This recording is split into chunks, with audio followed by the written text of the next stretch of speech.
अगर आप पाकिस्तान के अंदर हैं और डिजिटल क्रिएटर हैं तो हो जाएं तैयार, क्योंकि एफबीआर अब लगाने जा रहा है टैक्स उन तमाम डिजिटल क्रिएटर पर जो कि डॉलर के अंदर इनकम लेकर पाकिस्तान में आते हैं। सब में हैरानकुन बात यह है कि एफबीआर ने यह कहा है कि जो यूट्यूबर जिनके 50,000 से ज़्यादा फॉलोअर हैं वो पाकिस्तान या पाकिस्तान से बाहर रहते हैं, अगर उनकी व्यूअरशिप जो है वो पाकिस्तानी ऑडियंस है, अब 1,000 व्यूज़ के ऊपर 195 रुपए वो हुकूमत पाकिस्तान यानी एफबीआर को देंगे। अब सवाल ये पैदा होता है कि आया कि यहाँ के जो क्रिएटर हैं वो इतना पैसा कमा पाते हैं। सबसे पहले हम बात करेंगे यूट्यूब की जो लॉन्ग वीडियोस होती हैं उनका कितना आरपीएम होता है।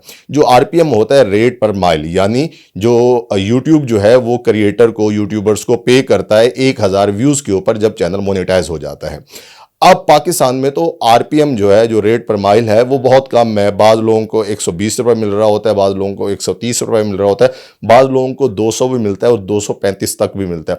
अब सवाल ये पैदा होता है कि जिनको 135 रुपये मिल रहा है, अगर उसके 2 लाख व्यूज़ आए हैं तो उस हिसाब से तो वो हुकूमत पाकिस्तान को अपनी जेब से पे करेगा।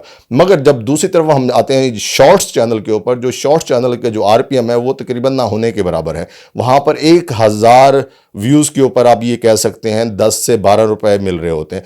अब अगर एक क्रिएटर जो यूट्यूबर है वो यूट्यूब से 10 रुपए 1,000 व्यूज़ के ऊपर कमाता है शॉर्ट्स के ऊपर, तो वो हुकूमत पाकिस्तान को 195 रुपए देगा। आपको याद होना चाहिए कि पहले डॉक्टर्स और इंजीनियर जिनको पाकिस्तान में अच्छी जॉब्स नहीं मिलती थी वो पाकिस्तान से बाहर शिफ्ट होते रहे हैं और हो रहे हैं। अगर इस तरह से डिजिटल क्रिएटर यूट्यूबर्स पर टैक्स लगाया जाता है जो कि बेबुनियाद है, तो मुझे ऐसे लगता है कि फिर बहुत सारे क्रिएटर के लिए बड़ी आसानी होगी कि वो इजीली पाकिस्तान से दुबई शिफ्ट हो जाएं, क्योंकि दुबई टैक्स फ्री कंट्री है। मगर अफसोस की बात यह है कि ये हमारी हुकूमत को समझना चाहिए कि पाकिस्तान के अंदर ही ये सारा पैसा आ रहा है डॉलर की मद के अंदर। आप अपनी राय जरूर दीजिएगा कि एफबीआर जो यूट्यूबर्स पर और डिजिटल क्रिएटर पर टैक्स लगाने जा रहा है, क्या इसको लगाना चाहिए या नहीं लगाना चाहिए।